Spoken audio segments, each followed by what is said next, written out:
বাংলাদেশের মানুষ বর্তমান যে ভাবে আছে আল্লাহর রহমতে, এরপরে যদি আপনারা ইসলামিক পার্লামেন্ট গঠন না করতে পারেন, আমি আলামিন আল মামুন ভবিষ্যৎবাণী করছি, 1 বছরের মধ্যে যদি সেকুলার রাজনীতি কায়েম হয়, সারা দেশে চুরি ছিনতাইতে হাহাকার হয়ে যাবে।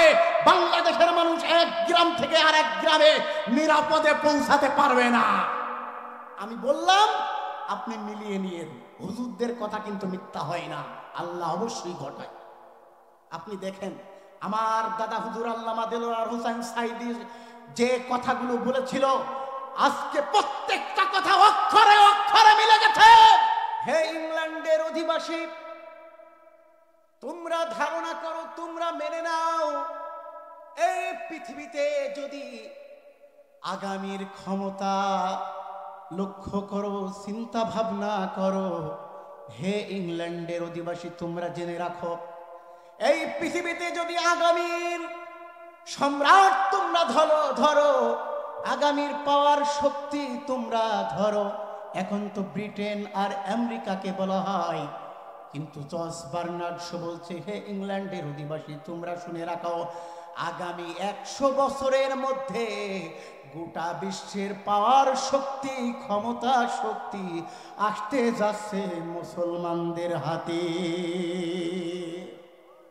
জোরে বলবেন না আল্লাহু আকবার।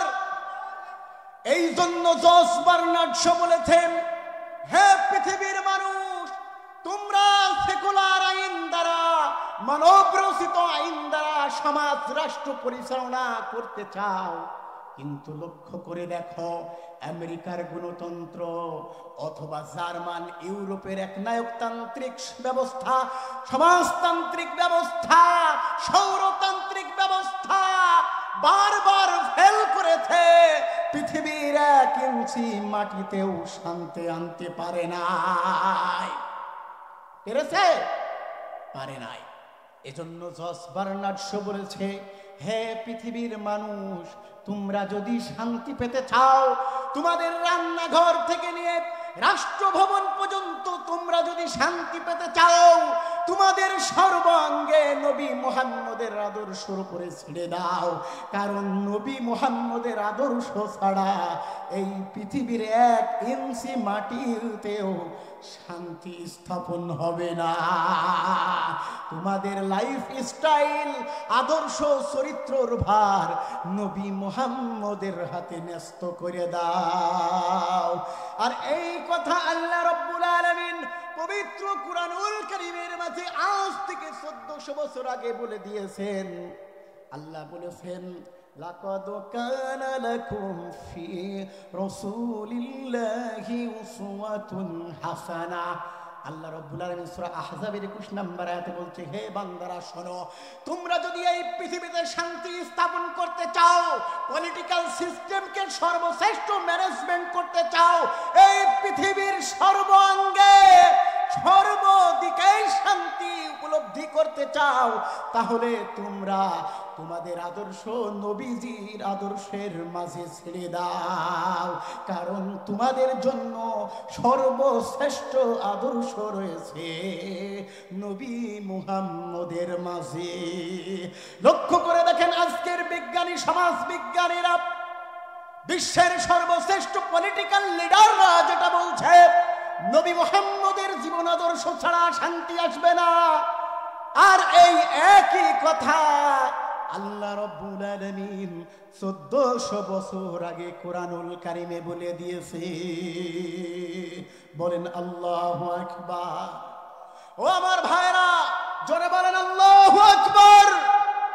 আজকে যারা কালমা আর মাউশিদকের মতবাদ দিয়ে এই বাংলাদেশের আইন শান্তি স্থাপন করার চেষ্টা করছে, মানুষের মানব রচিত আইন দিয়ে, আমরা আলেমরা চ্যালেঞ্জ করে বলছি, বাংলাদেশে যেমন উজ্জ্বল ভবিষ্যৎ দেখতে পাচ্ছি, আগামীর বাংলাদেশ হতে যাচ্ছে মোল্লা মুন্সিদের বাংলাদেশ, আগামীর পার্লামেন্ট হতে যাচ্ছে আলেম উলামার বাংলাদেশ, এই দেশের নিরীহ মানুষের বাংলাদেশ, শ্রমিক মজুরের বাংলাদেশ, এই দেশে কোনো বাতিল শক্তির আর ক্ষমতায় মানুষ দেখতে চায় না।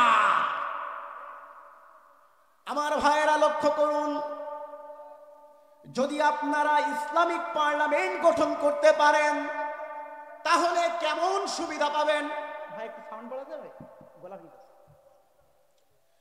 আমার ভাইয়েরা লক্ষ্য করে দেখেন, যদি আপনারা ইসলামিক পার্লামেন্ট গঠন করতে পারেন তাহলে এই পৃথিবীর 1 ইঞ্চি মাটিতেও মানুষ নির্যাতিত হবে না, দুর্নীতিগ্রস্ত শিকার হবে না, জুলুমের শিকার হবে না, অন্যায়ের শিকার হবে না, নারীরা ধর্ষিত হবে না। রাতের আধারে আমার মা বোনরা এক জেলা থেকে আরেক জেলা পর্যন্ত হেঁটে যাবে। এই বাংলাদেশে একজন যুবক খুঁজে পাওয়া যাবে না ধর্ষণ করার মতো। আর যদি ইসলামিক পার্লামেন্ট কায়েম না করেন, আবার সেকুলার সমাজ ব্যবস্থা বিনির্মাণ করেন, তাহলে অবশ্যই ভেবে রাখেন ঢাকা বিশ্ববিদ্যালয় থেকে শুরু করে বাংলাদেশের একেবারে গ্রাম পর্যন্ত সকল স্থানে আমার মা বোনরা ধর্ষণের শিকার হবে। স্বামী তার স্ত্রীকে নিয়ে ঢাকায় বেড়াতে গেলেও কলেজের সামনে বখাটে ছেলেরা ধর্ষণ করবে, কিন্তু কোথাও সেই ধর্ষণের বিচার পাওয়ার জন্য স্বামী এবং স্ত্রী তার পরিবার দাঁড়ে দাঁড়ে ঘুরবে সুপ্রিম কোর্ট, হাইকোর্ট, জজ কোর্ট, কিন্তু কোনো জজ ন্যায্য জাস্টিস দিতে পারবে না, ইনসাফপূর্ণ বিচার করতে পারবে না। ইনসাফপূর্ণ বিচার যারা করেছে এই পৃথিবীতে আইন বিজ্ঞানীদের মতে, অপরাধ বিজ্ঞানীদের মতে এই পৃথিবীতে ইনসাফপূর্ণ বিচার যারা করেছে তারা হলো মুসলমান। লক্ষ্য করে দেখেন, হযরত উসমান রাদিয়াল্লাহু তাআলা আনহু তখন মদিনার পার্লামেন্টের ক্ষমতায়, মদিনার পার্লামেন্টের প্রেসিডেন্ট হযরত উসমান রাদিয়াল্লাহু তাআলা আনহু মুসলমানদের 3 নম্বর খলিফা। তিনি তখন মদিনার প্রেসিডেন্ট। একদিন কোনো কারণবশত তিনার গোলামের অন্যায়ভাবে কান মুলে দিয়েছে। হযরতে উসমান রাদিয়াল্লাহু তাআলা আনহু বেশ কিছুদিন যাওয়ার পরে তিনি জানতে পারলেন যে বিষয়ে আমি আমার গোলামের কান মুলে দিয়েছি, এই অপরাধে ওই ব্যক্তি অপরাধী নয়, আমার কান মোলাটা অন্যায় হয়েছে।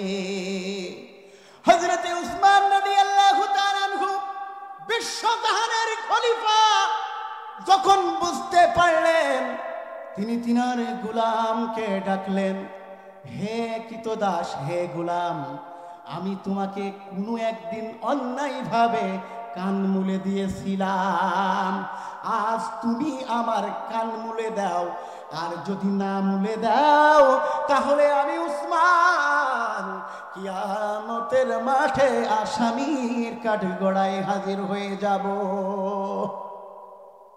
লক্ষ্য করে দেখেন ভাইয়েরা, তিনি যেমন তেমন ব্যক্তি নাই, অর্ধ পৃথিবীর বেশিরও তিনি সম্রাট। হযরত ওমরের সময় তো অর্ধ পৃথিবী মুসলমানদের দখলে এসেছিল, আর হযরত উসমানের সময় বাইজেন্টাইন সহ এমনকি মিশর অংশ ছাড়িয়েও মুসলমানরা গোটা বিশ্বের ৭৫% দখল করে ফেলেছিল, তুরস্ক সহ। ঠিক সেই সময়তে হযরতে উসমান মদিনার পার্লামেন্টের প্রেসিডেন্ট, তিনি বলছেন একজন সামান্য গোলামকে তার কান মুলে দেওয়ার জন্য। গোলাম শুনে অবাক, কি ব্যাপার, আমি সামান্য কৃতদাস, আমার ভুল হয়েছে। হযরতে উসমান রাদিয়াল্লাহু তাআলা আনহু কান মুলে দিয়েছে, আমি কৃতদাস হয়ে কি করে মনিবের কানে হাত দেব, এটা কি সম্ভব? তিনি বললেন, ইয়া আমিরুল মুমিনিন, আল্লাহর নবীর সাহাবা, আমি এই কাজ পারবো না, আমি সামান্য কৃতদাস, আমি কৃতদাস হয়ে গোলাম হয়ে কিভাবে আপনার কানে হাত দেব, বরং আপনার আমি ক্ষমা করে দিলাম। হযরতে উসমান রাদিয়াল্লাহু তাআলা আনহু বলছে, তা হবে না। জাস্টিস হতে হবে সমান ন্যায্য। আমি তোমার কান মুলে দিয়েছি, আমি অপরাধ করেছি, তুমিও আমার কান মলা দিয়ে প্রতিশোধ নিয়ে নাও। কারণ সারা জীবন বলবা অমুক দল ক্ষমতায় গিয়ে অন্যায় করতেই থাকবে, আর এদেশের নিরীহ মানুষ আর হুজুররা আজীবন মার খেতে থাকবে। এই পয়েন্ট, এই তথ্য, এই জীবন ব্যবস্থা ইসলাম শিখায় না। ইসলামের বর্তমান নিয়ম হলো সেই মুসা আলাইহি ওয়াসাল্লামের নিয়ম, কেউ যদি ইট মারে তার পাটকেল মারতে হবে। কারণ যদি না মারা হয় ওরা আবার ক্ষমতায় গিয়ে অন্যায় শুরু করে দেবে। এখন যদি বাংলাদেশে বর্তমান বিচার না হয়, তাহলে ওরা যদি আবার পার্লামেন্ট পায়, আবার ক্ষমতায় যাওয়ার সাথে সাথে নিরীহ মানুষের উপরে অত্যাচার শুরু করে দেবে। ঠিক কিনা বলেন ভাইরা? অলরেডি বাংলাদেশের নানা প্রান্তে টেন্ডারবাজি, চাঁদাবাজি শুরু হয়ে গেছে। চাঁদাবাজি করতে না পারে আজ কিছু মানুষ নির্বাচন বলে সারা রাত দিন জিকির করছে। এদেশ ভালো চলছে, আগামী 5 বছর এদেশে নির্বাচনের প্রয়োজন নাই। বাংলাদেশের মানুষ ভালো আছে, আছে না নাই? আমার ভাইরা, আমার কথায় কি রাগ করছেন? বাংলাদেশের মানুষ বর্তমান যে ভাবে আছে আল্লাহর রহমতে, এরপরে যদি আপনারা ইসলামিক পার্লামেন্ট গঠন না করতে পারেন, আমি আলামিন আল মামুন ভবিষ্যৎবাণী করছি, 1 বছরের মধ্যে যদি সেকুলার রাজনীতি কায়েম হয়, সারা দেশে চুরি ছিনতাইতে হাহাকার হয়ে যাবে। বাংলাদেশের মানুষ এক গ্রাম থেকে আরেক গ্রামে নিরাপদে পৌঁছাতে পারবে না। আমি বললাম, আপনি মিলিয়ে নিয়েন। হুজুরদের কথা কিন্তু মিথ্যা হয় না, আল্লাহ অবশ্যই ঘটায়। আপনি দেখেন, আমার দাদা হুজুর আল্লামা দেলোয়ার হোসেন সাইদি যে কথাগুলো বলেছিল, আজকে প্রত্যেকটা কথা অক্ষরে অক্ষরে মিলে গেছে।